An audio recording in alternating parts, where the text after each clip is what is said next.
Boy, this ought to be a good one today. The Tennessee Vols 2022 college football team season preview and game-by-game prediction. That's right, I'm going to put Tennessee's schedule up on the screen, go through it game by game, tell you what I think their record's going to be, who they're going to beat, and who they're going to lose to. This ought to be a good one. Now, I'm going to be honest.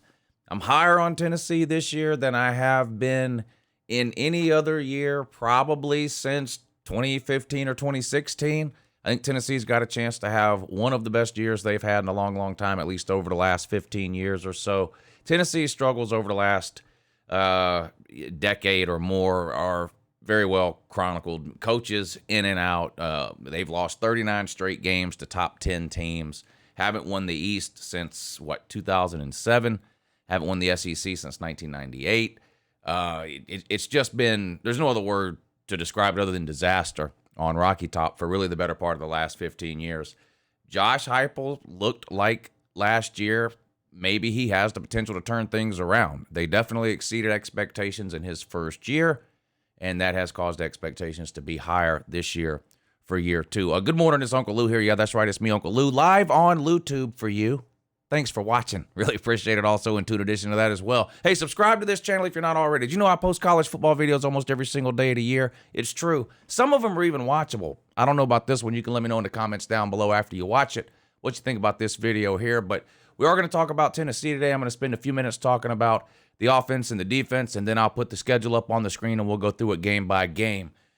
Offensively, Tennessee could have one of, if not the best offenses they have ever had. Last year, Hendon Hooker broke just about every single passing record at Tennessee. Had the highest QBR ever. Didn't start till, week 3 or 4, something like that. Finished with 31 touchdowns and 3 interceptions. I think he also had 5 rushing touchdowns.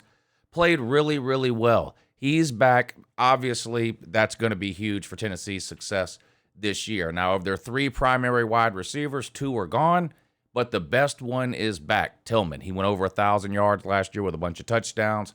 And the Hendon Hooker to Tillman combination, quarterback-wide receiver combination at Tennessee is going to be one of the best in the SEC this season. Tillman's going to get a lot of attention from opposing defenses this year as opposed to last year. So we'll see what, if any, difference that makes. Tennessee is going to need some young, unproven wide receivers to step up this year, fill in for some of those guys that are gone, but they've got some guys that they like at that position. I think they'll be okay at tight end and at running back.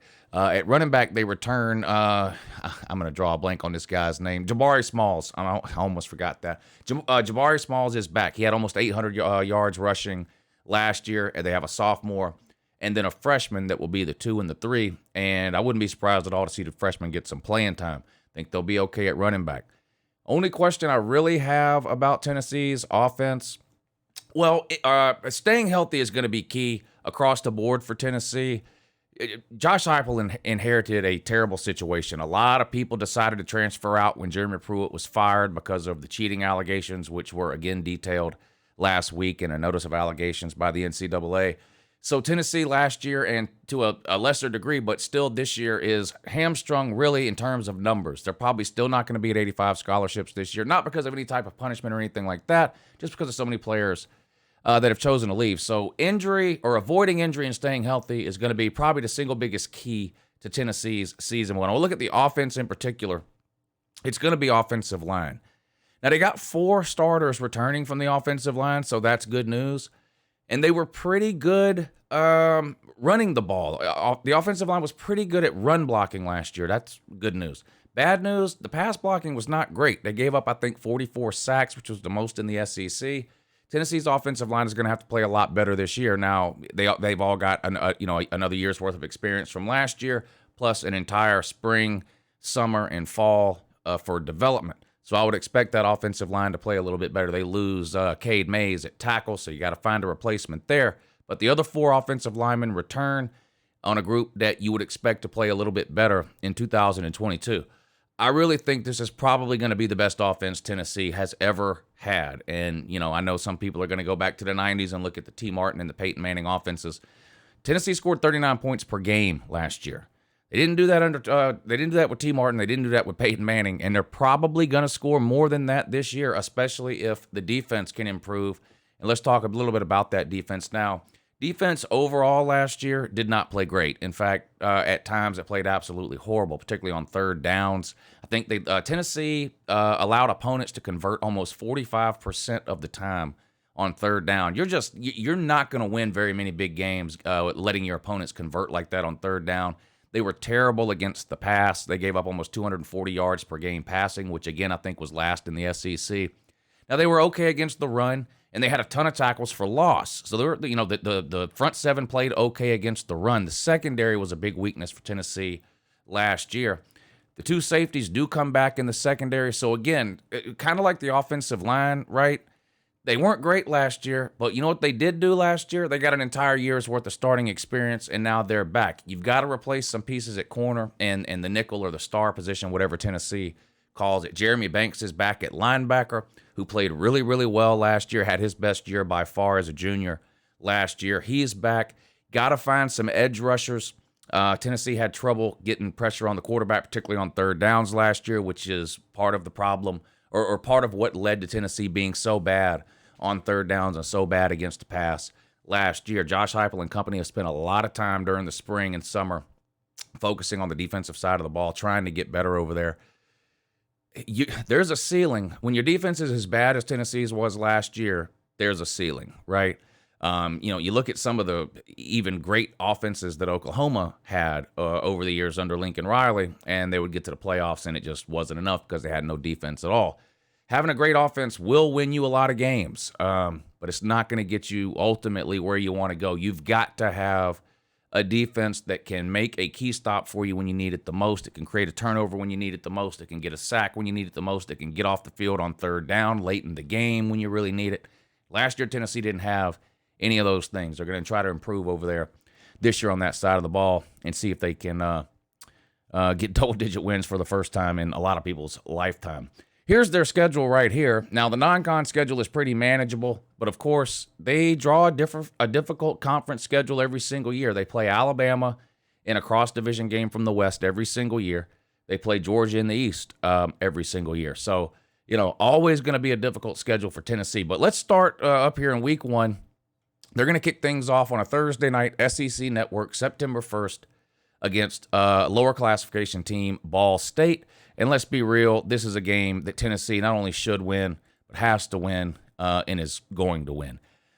I know people still like to make jokes about their loss to Georgia State. Look, I do too. It's hilarious. I think we're past that point now with Tennessee. I would be absolutely shocked if anything happened in this game against Ball State other than a blowout win by Tennessee. I know we all kind of, maybe you want it to happen for the, so you can laugh. I just don't see it happening. I really think Tennessee is past that point now. I think they're going to beat Ball State, no problem. Now, week 2 on the road at Pitt. This is a dangerous game. Now, this is a game that arguably Tennessee could have and maybe even should have won last year in Knoxville. It was a close game. Tennessee lost at home. That was before Hendon Hooker was the starting quarterback, and Tennessee fans will remind you about that every time you talk to them. Pitt lost a lot off of last year's team. Not only did they lose Kenny Pickett to the NFL, who was a Heisman finalist at quarterback, they also lost the Biletnikoff-winning wide receiver. The best wide receiver in college football last year chose not to go to the NFL, not to stay at Pitt, but to transfer all the way across the country to Southern Cal. And unfortunately for Pitt, they just don't recruit at a level high enough to be able to replace that kind of production year to year. They just don't do it. Now, they brought in Keaton Slovis at quarterback to take over for Kenny Pickett, so they're not technically starting over at the quarterback position. Keaton Slovis has got a ton of starting experience out at Southern Cal. Not sure he's as good as Kenny Pickett, though, and there's nobody on this team anywhere close to a Jordan Atkinson. That's going to hurt Pitt. I actually think Tennessee goes on the road in week 2 and gets the win this year. Like I said, they almost beat Pitt last year early in the year and probably should have beat them. I think this year they get it done on the road. They're starting out 2-0. They come back home when they play Akron. Again, no problem here. The only issue, well, they play Florida the following week, right? And that's going to be a huge game. And sometimes you see teams try to sleepwalk through a game against a lesser opponent the week before a really big game. Even if Tennessee does that, they're still going to win this game against Akron. Maybe instead of winning by 30, they win by 15, but they're going to beat Akron. They're going to be 3-0. And this is, in my mind, one of the games of the year for Tennessee, and maybe the game of the year for Tennessee. I know the Alabama game is huge every year. Georgia will most likely be ranked in the top 5 when Tennessee plays them late in the year in November. Kentucky could be a top 15 team. So these are all teams that are better than Florida. I understand that, at least this year, according to preseason polls and expectations. Florida has absolutely owned and dominated Tennessee over the last 20 years. I think Florida is something like 18-1. Correct me in the comments down below. It's 18-1, 17-1, something like that. Florida is against Tennessee in the last 17, 18, 19 years, whatever it is. I don't know if there's been a year since I've been on YouTube, so this goes all the way back to 2014. I don't know if there's been a year since I've been on YouTube where Tennessee has been so clearly better than Florida than 2022. Florida's got an unproven quarterback in Anthony Richardson. They've got no established playmakers at the wide receiver position and lost one of their best wide receivers to the transfer portal in Jacob Copeland. They've got a brand-new coaching staff, Billy Napier, who's never coached a Power 5 game in his life. He came from Louisiana. Their defense has problems at all 3 levels. The previous coaching staff was a recruiting disaster. That's one of the main reasons he's gone. There is no reason Florida should compete with Tennessee this year on the road in Knoxville at Neyland Stadium, other than the psychological advantage that Florida appears to have over Tennessee for whatever reason. I think Tennessee gets over that hump. This is a tough game to pick. I don't think Tennessee is going to blow Florida out. I think this will be a close game, but I think this game will represent a turning point, not just for Josh Heupel, not just for this year's Tennessee football team, but for the Tennessee football program in general. Tennessee and Florida, to me, appear to be heading in opposite directions right now. I think Tennessee is heading in the right direction. I think with another couple of good recruiting classes and a transfer portal steal here or there, I think Tennessee can become a top 10, top 15 type team again. I think Florida is on the verge of becoming what Tennessee has been for the last 12 or 13 years. You just can't change coaches every 2 or 3 years and expect it not to catch up with you at some point. And I think Florida is on the verge of becoming that right now. I think Tennessee gets a huge win at home against a bitter enemy, Florida. They're 4-0. Tennessee will likely be ranked in the top 15 at this point in the season. Now, up next, the bye week, and then coming out of that on the road at LSU, followed by a home game against Alabama. In most years, this would be 2 automatic losses. There's not really a tougher place to play in the SEC than on the road at LSU, right? And Alabama is Alabama. As long as Nick Saban's there, they're going to be favored in almost every single game they play. With the LSU game, I honestly don't know who will be favored in this game by the time it's played. I have some serious questions about LSU, like I'm sure everybody else does. Who's going to be the quarterback? How is Brian Kelly going to acclimate as a head coach to the SEC? LSU's a very talented team, though. If you just compare roster to roster, LSU's a more talented team than Tennessee.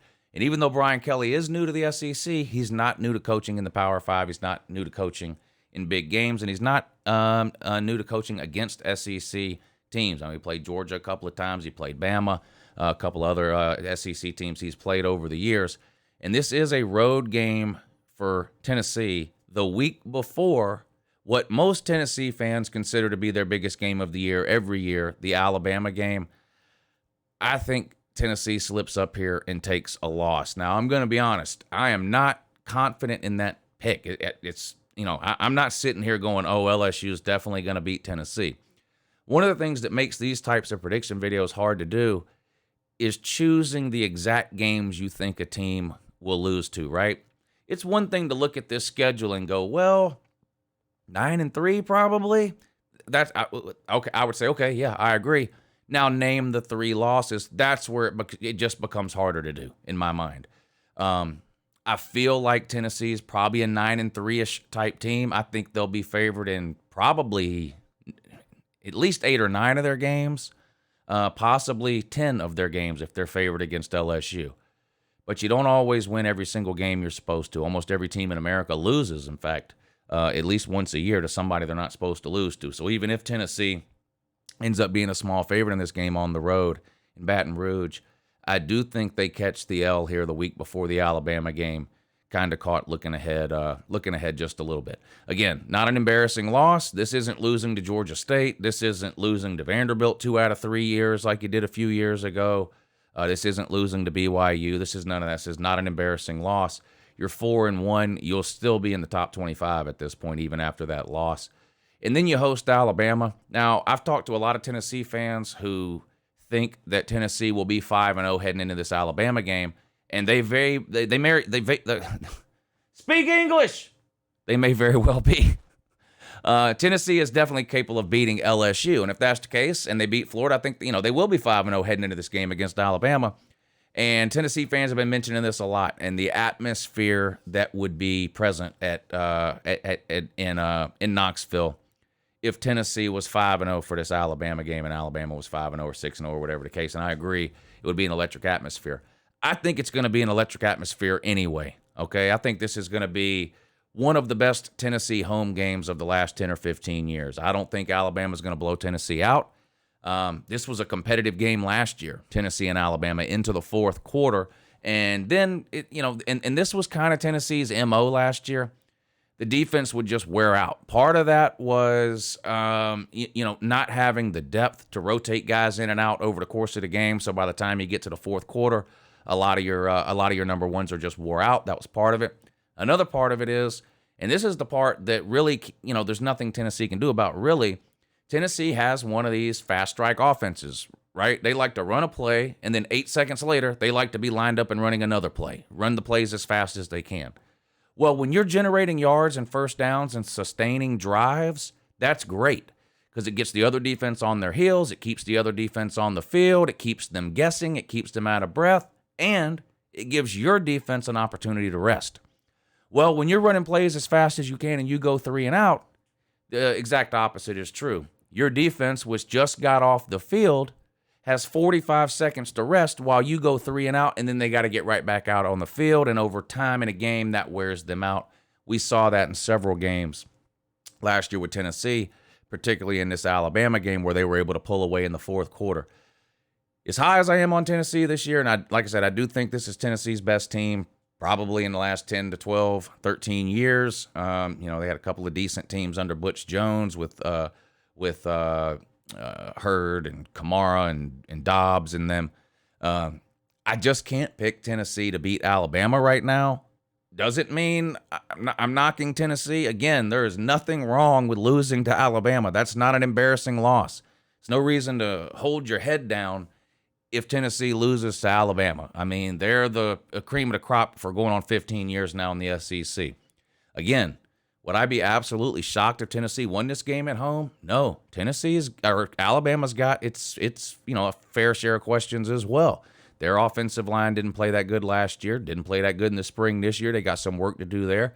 I've got questions about their running back situation. I like Jahmyr Gibbs, but he's not a 15-carry-a-guy game. He can't run between the tackles 10, 12 times a game. He won't last till this point in the season if they do him that way. So I've got questions about Alabama like everybody else does. It's just hard for me to pick Tennessee to beat them. So I've got you at 2 losses here after that Alabama game. Then you'll get a win against this UT Martin. No problem there. So you improve now to 1, 2, 3, 4. Was that 5-2? Heading into the home stretch here. 2 tough games in a row. Home against Kentucky and on the road at Georgia. Probably the 2 most physical teams in the SEC East. Georgia is Georgia. Everybody knows about them. And Kentucky is a physical line of scrimmage team as well. Stoops has done a good job recruiting both high school and transfer portal along the lines of scrimmage at Kentucky. They like to run the ball, slow things down, big lines of scrimmage, play good defense, that kind of thing. I think Kentucky's going to split these 2 games, or Tennessee's going to split these 2 games.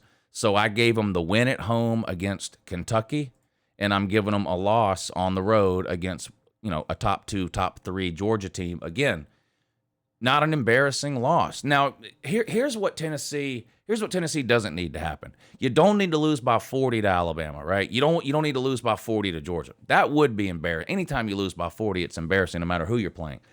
But if Tennessee is competitive with Georgia and Alabama and loses by 13, 14, 9, whatever, that's actually a good sign for Tennessee. And then you win the rest of the games that you're supposed to. That would be a good thing for Tennessee, not necessarily a bad thing. I know it's the offseason and everybody wants to go 15-0, but I just can't pick you to win on the road in Athens. I don't see it happening. It'd be a close game. Tennessee's offense is legit.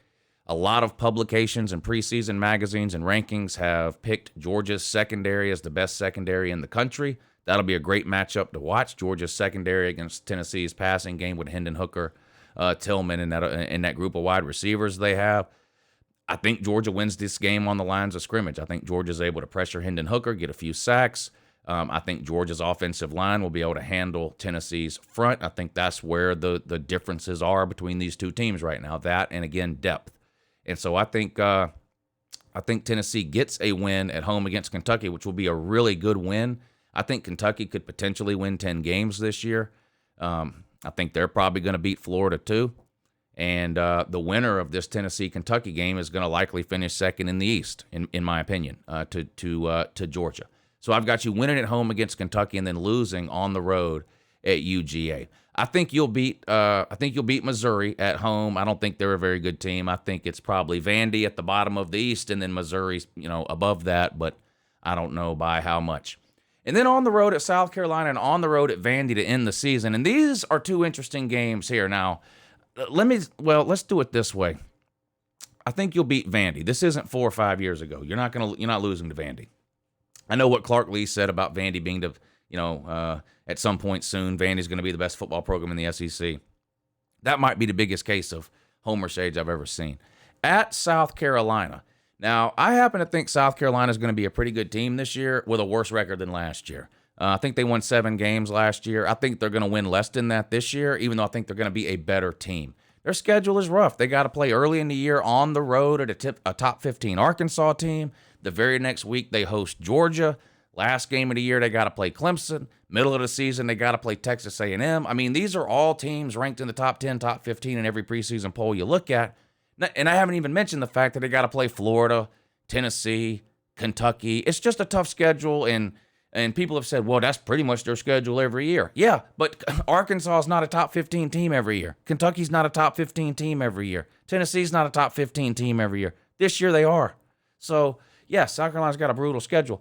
So it's at South Carolina. It's late in the year. That's a crazy place to play. Their crowd is going to be going nuts. Their crowd goes nuts whether they're 0-12 or 12-0. They don't care. They got some of the best fans in the SEC in terms of loyalty and passion. This is going to be a really good game, But I think you win. I think you get this win against Tennessee. And this, to me, will mark another kind of turning point between the Tennessee we've been watching for the last 10 to 12 years and what Tennessee fans hope will be the new Tennessee that we're watching going forward.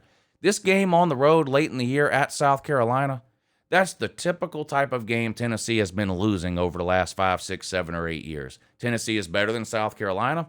I think they've got better playmakers. I just think they're better across the board. The only advantage I see for South Carolina in this game is the fact that it's at South Carolina. But we've seen Tennessee lose a lot of games they shouldn't have lost in the last 10 to 12 years. Winning these types of games is a big deal. Winning this game on the road at South Carolina, to me, is just as impressive as if you lose to Alabama at home by 6 points or lose on the road at Georgia by 7 points. Even though you might lose those games, that would be impressive to me, to lose those games by basically one score. It would also impress me if you go on the road late in the year and beat a South Carolina team that I think is better than people think. And they're going to be better than their record indicates at this point in the season. They might be sitting on 5 wins at this point in the season, and they need this win late in the year to become bowl eligible. This is a dangerous game for Tennessee, but I think Tennessee pulls it out. And there you go. As far as I can remember, this is my most optimistic Tennessee prediction that I've ever done on this channel. 9-3. 9-3. And I'm not going to lie, I would not be shocked to see Tennessee go 10-2. Even if they go 9-3, they can reach double-digit wins with a bowl victory, right? Tennessee hasn't won 9 games in the regular season since 2007. 2007. This would be a big deal. This would be a big deal if Tennessee could go 9-3, year 2 under Josh Heupel. That would be a big deal. All right, feel free to let me know in the comments section down below what you think about my predictions. Am I right? Am I wrong? If I'm wrong, feel free to point out where. What games do you think Tennessee is going to lose? Do you think they're going to beat LSU, Georgia, or Bama? Let me know in the comment section down below. Please hit the thumbs up on this video. That's a huge help. And share this video out somewhere. Facebook, Instagram, Twitter, Talk, whatever. Go to your neighbor's house. Knock on his door. Tell him to watch Uncle Lou. All right. I'll talk to you guys next time. Have a good morning.